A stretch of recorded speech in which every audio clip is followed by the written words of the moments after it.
Today we are talking about how to get your diabetes under control very quickly. Let's get started. So guys, before we jump to the topic, I want to encourage you to take the quiz in the description below to win a chapter from my diabetes book. Let's move on. So guys, number one, that's not a rocket science or nothing new, but I'll give you a few tricks about it. But the number one is low carb, right?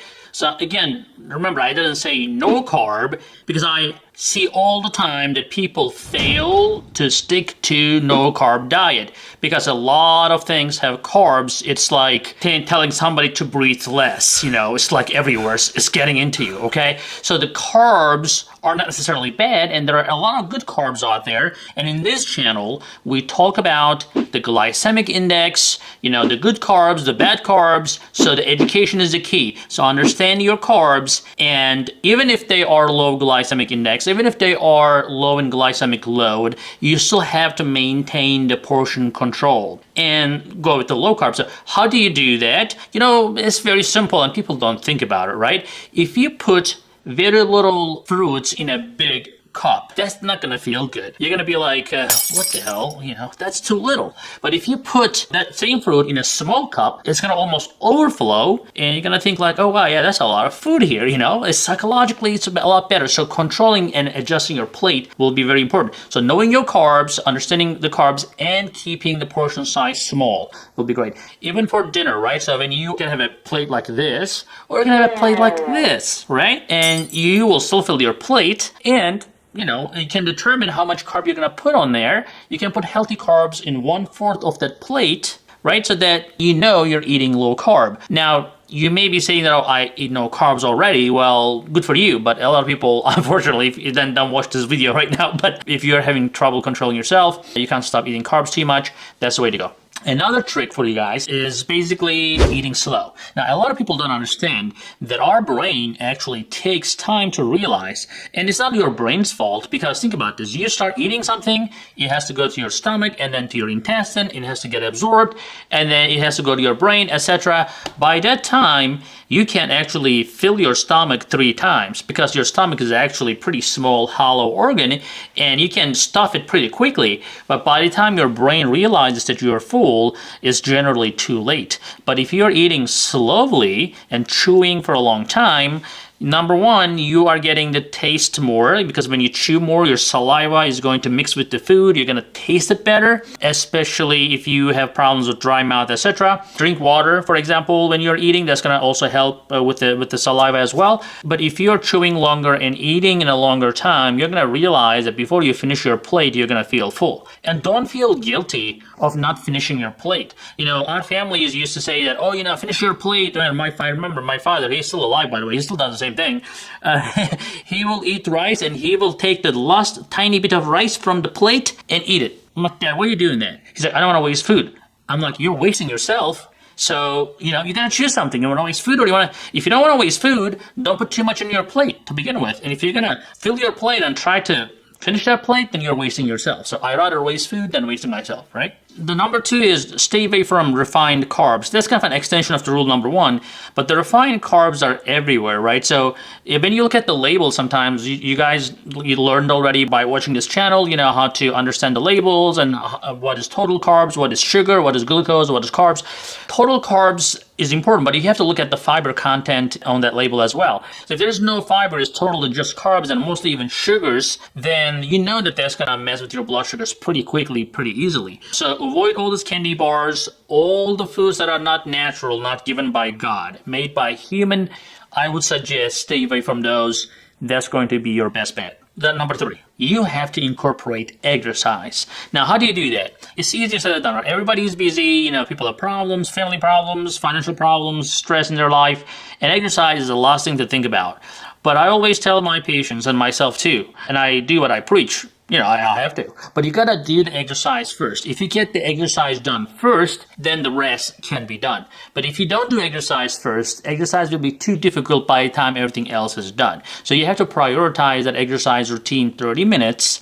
And how do you exercise really? People say, oh, I take my dogs out, so I wait for them to poop. Well, that's not really exercise. So you have to keep going and you have to keep your heart rate up. So if you want to know what your heart rate should be, you can look at this calculation here that is basically showing you the maximum heart rate. Again, you don't want to go to your maximum heart rate calculation, so you can go to your 70%. If you're a starter, maybe 60% of your maximum heart rate. And then you can try to go all the way, if your fitness is better, up to 80-85% of your maximum heart rate.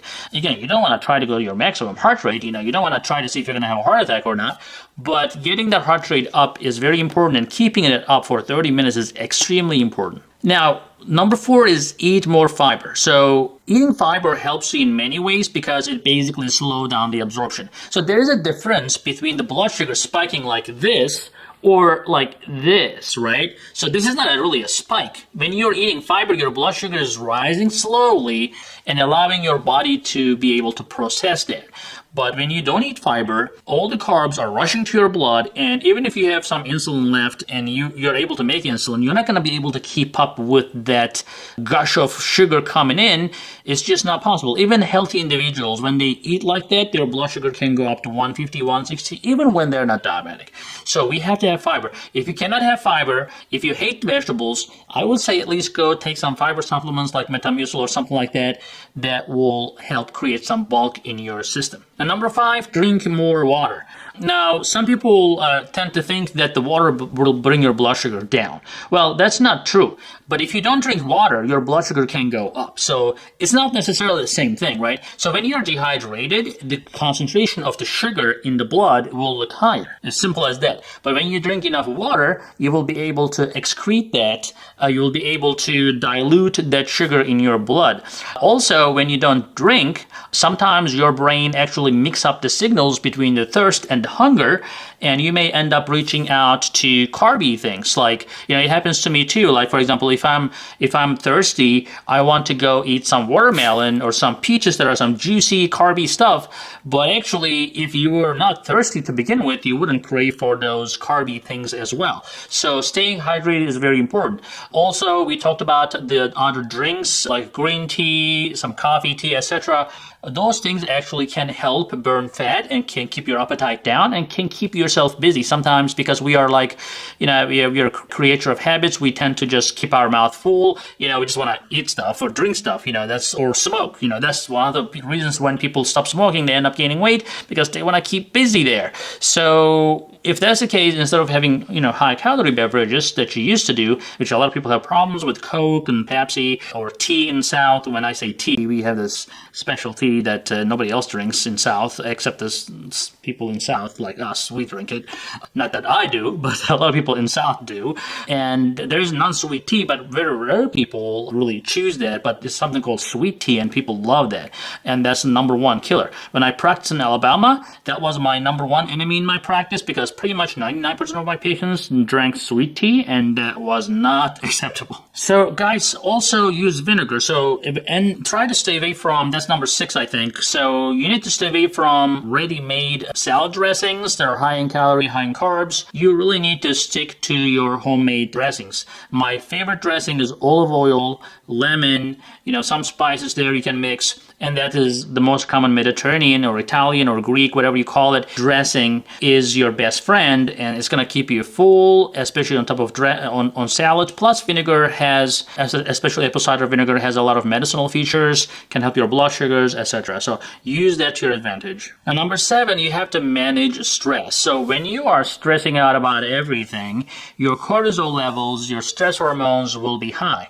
And guess what? Those hormones don't like the insulin. They will be creating a barrier for insulin to function, and as a result, you will not be able to control your diabetes. Now, how do you manage stress? Well, there's many ways to do it. I'm not going to try to be a psychologist here, but if you do need a psychologist, it's not a bad idea to talk to a psychologist. You can get support from family and friends as well.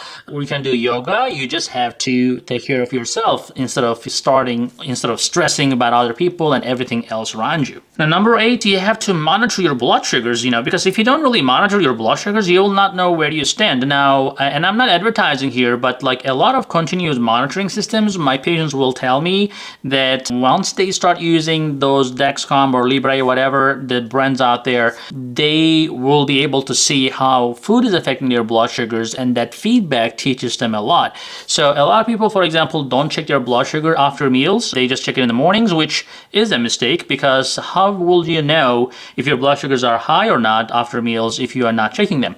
And that's number one reason why A1C remains high, although your blood sugars in the morning is okay. So because you don't know, you're spiking after meals, and only way to know is to check. So check your blood sugar, monitor them, understand, use that as an information instead of a punishment, instead of judging yourself or, considering a failure if the blood sugars are high. Use that information rather for informational purposes and to find ways to improve your blood sugars. And number 9 is getting enough sleep. I know a lot of you don't get enough sleep, and there's a lot of problems around the sleep hygiene. Some of it is because of anxiety, some of it is because of maybe medical factors. For guys, it could be a prostate problem. If they are getting up every 2 hours, they're not going to be able to sleep. There are some medications that can cause you to go to bathroom like 20 times a day. Like there are some SGLT2 inhibitors some of you are on, like Jardiance, Farxiga, Invokana, etc. And if these medications are keeping you up all night long, it may not be a bad idea to consider an alternative option, because again, you have to have your sleep. Now, what happens when you don't sleep? Your body again creates a lot of stress hormones, and especially your fasting blood sugars are going to be very high because of those stress hormones. Now, lastly, eat foods high in chromium and magnesium. Now, these things are, again, found in the healthy food that we keep talking about, right? So, partially whole grains, not too much, because whole grains can also mess with your blood sugar, but especially nuts, seeds, avocados, olive oil, green leafy vegetables. These are going to provide the chromium and magnesium that you need, because chromium and magnesium, they have important role in your glucose metabolism and diabetes management. So, you have to make sure that you are getting these naturally in your diet in order to get your diabetes under control. So guys, if you can do all of these at the same time, very disciplined fashion, I promise you your blood sugars will get better. I'm not going to promise you that your blood sugar will normalize, because all of you are different. You all have different backgrounds and different amount of capacity to make insulin, your body weight, etc. But all of you will get some results. Most of you will get very good results by using these techniques in your daily life. So I hope that helps. If it does, please give a like, give a thumbs up, and share this video. And if you're not subscribed, please do so. So guys, before you go, please remember to take the quiz. Taking quizzes will allow you to understand and absorb that information that you're getting from this video today. Plus, you will have the chance to win a chapter from the Ultimate Diabetes book.